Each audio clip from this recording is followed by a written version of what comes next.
ফলমূল একটু কিছু নিতে হবে তুমি আসি কি আরস রে তুই রেডি হতেছি। সারাদিন তুই সাজস কেন?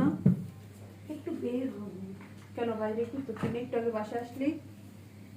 একটু বন্ধুদের সাথে আড্ডা দিতে যাই। তুই মাত্রই তো বাসায় আসলি ভার্সিটি থেকে, এখন আবার কেন বন্ধুদের সাথে এতক্ষণ ছিলি না তুই? তখন তো পড়াশোনা করছি। আর এখন একটু ঘুরতে যাবো, গল্প তুই যে প্রোডাক্ট গুলা কিনস আমার কতগুলো টাকা নষ্ট করিস তুই।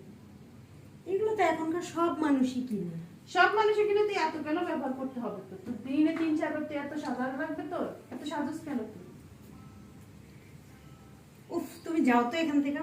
না আমি ভালো কথা বললেই আমি খারাপ আম্মু তুমি এখান থেকে যাও, তুমি ভালো না, তুমি আপডেট না, তুমি পুরনো আগের দিনের লোক, তুমি কিছু বুঝো না, এগুলা কি? তুমি সারাদিন সাজবে, সারাদিন বাইরে আড্ডা দিবে, এটা তো কোনো মানে নেই না। আচ্ছা যাও তো, পরে বললো আবার।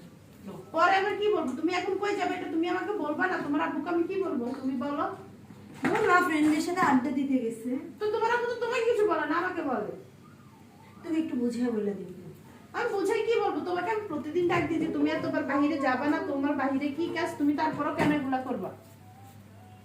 আচ্ছা আজকে যাবো আর যাবো না। তুমি এরকম আরো 10-12 বার, আর তুমি 1 মাস 2 মাস থেকে এগুলা বলতেছো, আগে থেকে বলতেছো যে তুমি আর বাইরে যাবে না যাবে না, তো এখনো আবারও তোমার সেম একই কথা, আবার কালকে তুমি দেখো চলে যাচ্ছ। আচ্ছা আমি যাও না প্লিজ, আমার এগুলো ভালো লাগে না। তো এটা বললে তো হচ্ছে না, তুমি আমার কথা তো বুঝবা নাকি? তোমার বাবাকে আমি কি বলবো তুমি আমাকে বলো? সরো তো, সরে যাও। তুমি দেখো যদি তোমার বাপের কাছে আমি যদি এগুলো না বলি, তুমি আজকে বাসায় আসো, তুমি শুধু আজকে বাসার দিকে আসো, আমি তোমার বাবাকে যদি না বলো, প্রতিদিন তোমাকে তো কিছু বলে না, সব কথা আমার শুনতে হয়।